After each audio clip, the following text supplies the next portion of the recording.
Kingdom Life Community. Abakozi b'Imana mwavuye mu mashengero atandukanye, mwakoze kugira akigoro ko kuva mu mishingo itandukanye y'igihugu cacu. Ndashimira abavukanyi bavuye mu gihugu cy'u Rwanda nabo bari hano. Ndashimiye diaspora y'u Burundi nabo bari ku murongo. Ndashimiye abari ku mugabane wa Afrika, abari ku mugabane wa Europe, abari ku mugabane wa Amerika, nabo bemeye gufata aka kanya kabo bakabana natwe. Twese hamwe twubakanwe nk'imikuza misha mu bwami bw'Imana. Kaze rero turabire hamwe igikorwa c'imikuza misha nk'abungere b'ubwami bw'Imana.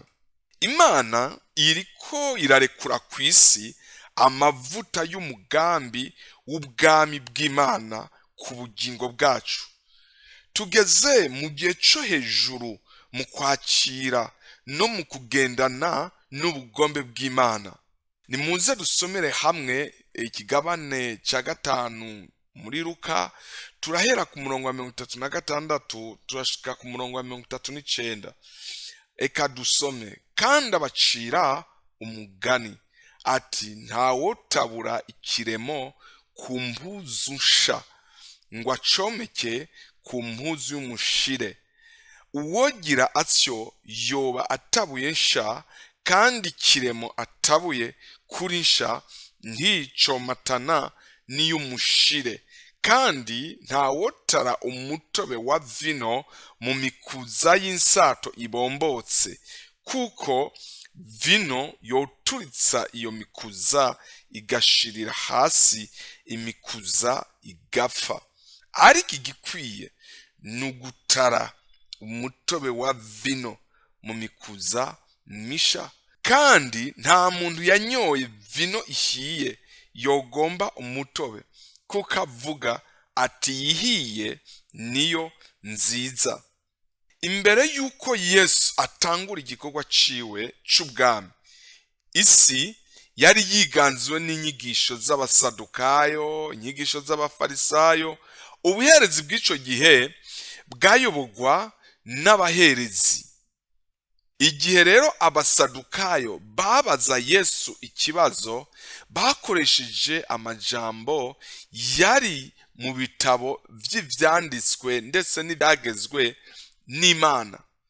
Yesu nawe mu kubaha inyishu yerekanye ko ubuherezi busha butanzwe n'ijuru mu gihe gikwiye ntibushobora kubana n'ubuherezi bwatanzwe n'ijuru mu gihe carenganye. Uyu murongo uratomora neza kuntu igikorwa cyagendanye n'Imana mu gihe runaka kidashobora kandi kugendana n'Imana mu kindi gihe. Ubuherezi Imana iriko ikoreramwo buratandukanye n'ubuherezi Imana yahozemwo. Ntawotabura ikiremo c'impuzu nsha ngo acomeke ku mpuzu y'umushire. Uyo murongo ni nkaho uvuga ngo ntawofata ubutumwa bw'ubwami bw'Imana abuvange n'ubutumwa bw'imigisha n'imigenzo by'abafarisayo.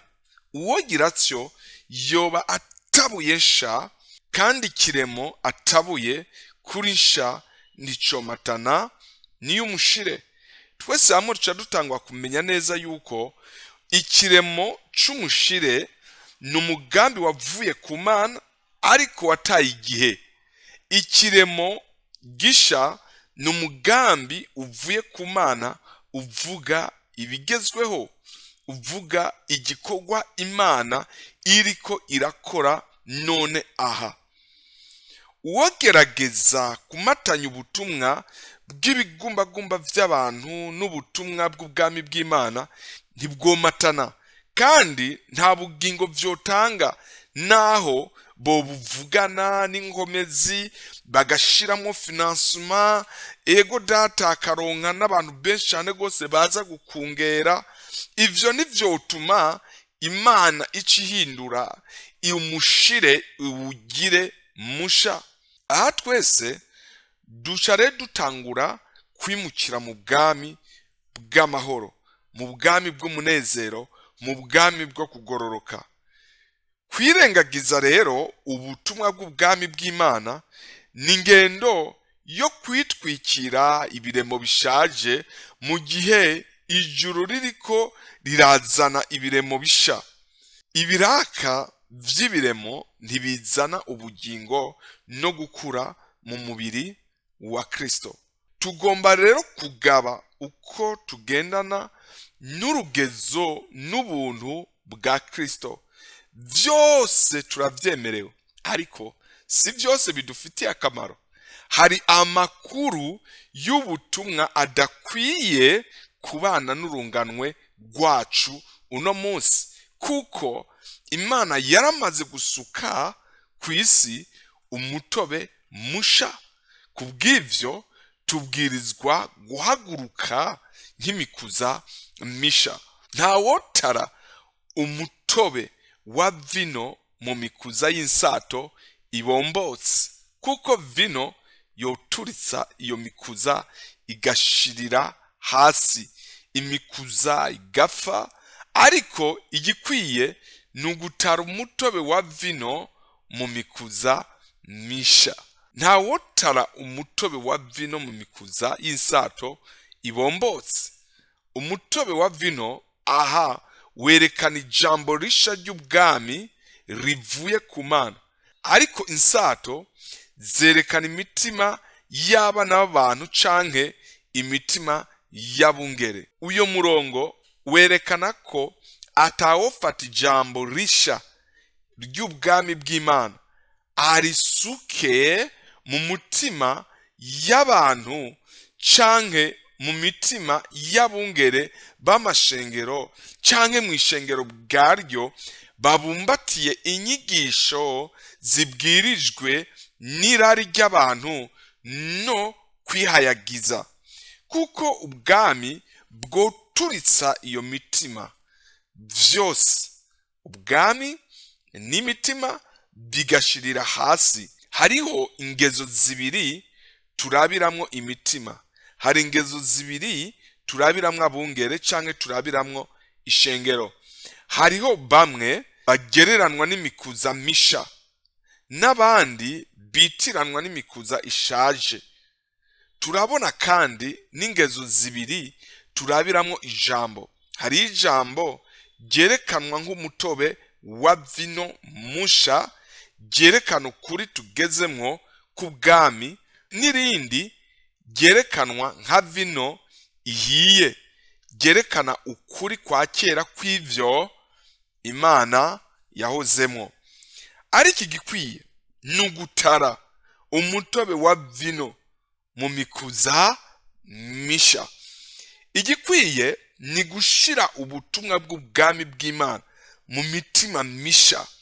Abantu bariko bakira Yesu n'umwami n'umukiza muri kino gihe biraborohera cyane kwakira ubwami bw'Imana n'ubutumwa bwabwo, kuko ari ikibereye gushira vino nsha ubwami mu mitima misha itari bwakire kamenyere mu vyo Imana yakoze mu bihe vya kera. Nta muntu yanyoye vino ihiye yogomba umutobe, kuko avuga ati yihiye niyo nziza. Muri uyu murongo werekana ko vino ihiye ari urugezo Imana yagendeyemwo, ariko umuntu arugumamwo kubwa kamenyere, experience. Nta muntu yagendeye mu butumwa buvuga amarongo, ibibanza vyo kw'isi n'urugezo rwa kera rw'ivyo Imana yamaze gukora, yogomba umutobe uvuga ubutumwa bw'ubwami bw'umugambi ugezweho, kuko avuga ko ivya kera ari vyo vyiza.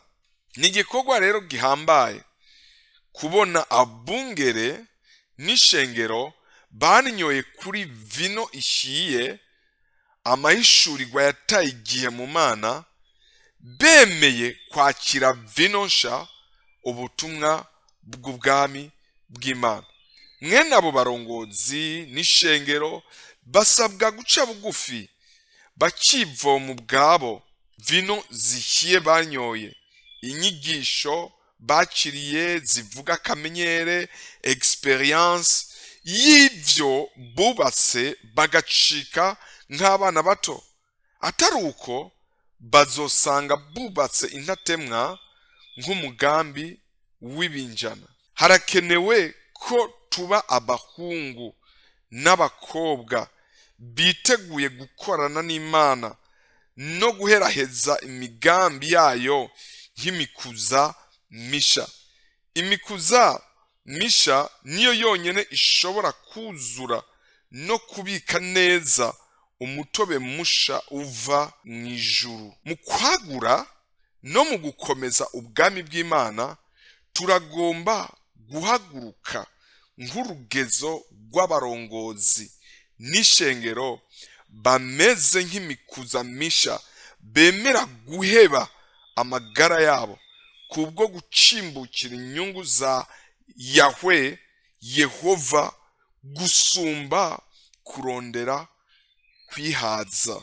Umutobe ni ukuri k'ubwami bw'Imana tugezemwo, kuriko kurasukwa mw'isi uno munsi. Rero tubwirizwa gukomeza intambuko ziremereye mu kwakirana ubugwaneza amatwara ijuru ririko riramanura nk'umutobe ugaragaza ubugombe bw'Imana. Ikugwaho ry'ibikorwa vya kera ryemerera ishigwaho ry'urutonde rw'ubwami bw'Imana, nk'uko Yosuwa yasubiriye Mose. Igikorwa ca Mose cyatanze ukubohoka, gitanga umuvyuro w'ubwiza bw'Imana, ariko nticashikanye abantu b'Imana mu gihugu c'amasezerano. Imana yahagurukije uwundi murongozi, Yosuwa, yashikanye abantu mu gihugu c'amasezerano. Rero ubwami bw'Imana ni urutonde rusha mu Mana ruri ku bugingo bwacu uno munsi. Abarongozi b'ubwami bw'Imana tugomba gutandukana n'abarongozi b'amashengero. Abarongozi b'ubwami dukorera hamwe mu mutima w'urusenga mu kubaka ubwami bwa data mw'isi. Abarongozi b'ubwami ntibubaka barondera inyungu zabo, ariko tugomba kubaka turondera inyungu dutumbereye ivyimviro n'intumbero by'ubwami. Tubwirizwa rero kumenya ko uburongozi buriko burahinduka. Imana iriko iratoranya abarongozi bafise kamere y'ubwami, bashobora kwanka kwikukira ubwabo, bakanka n'agaciro k'isi, kandi bakazinukwa ivya kamere k'imibiri yabo. Rero abarongozi b'ubwami duhanze amaso cane umugambi ukomeye wo kuzana amahanga mu bwami. Abarongozi b'ubwami ntibabwirijwe kuba abagira utugenegene dutwenza tutazana ikintu na kimwe mu Mana, kiretse gukindura ishengero ikibanza cya sauna. Rero ishengero ryarakoze cyane mu gihe cyarenganye mu kuryohera abantu, mu kuryohera ibigumbagumba byabo bitagira impano y'ubugingo n'umugambi mu Mana. Intumbero rero ibwirizwa kuva ku Mana, atari kwitwararika ibyacu, ibyo turondera, ivyakamenyere. Tubwirizwa kuja hakurya y'urwamo rw'amajambo y'ubwenge bw'abantu, tugatangura intumbero ya data. Iki gihe si igihe c'ibigumbagumba biryohera abantu, ariko ni igihe c'impano y'ijuru. Intumbero iva ku Mana na agenda zayo. Abarongozi b'ubwami barumviriza ikiva ku ntebe y'ubwami.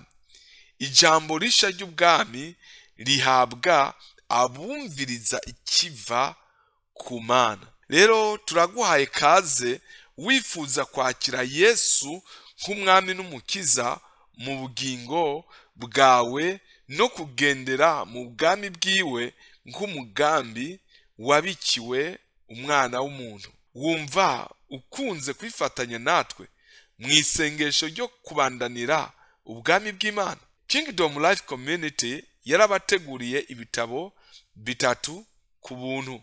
Icya mbere, gutahura ubwami bw'Imana. Icya kabiri, kugendana n'Imana. Icya gatatu, kubaka urugo rw'Imana. Mwifuza kutwunganira canke kugira ico mubaza, murashobora kutwakura canke kutwandikira muciye kuri iyo mihora iri aho munsi. Murakoze.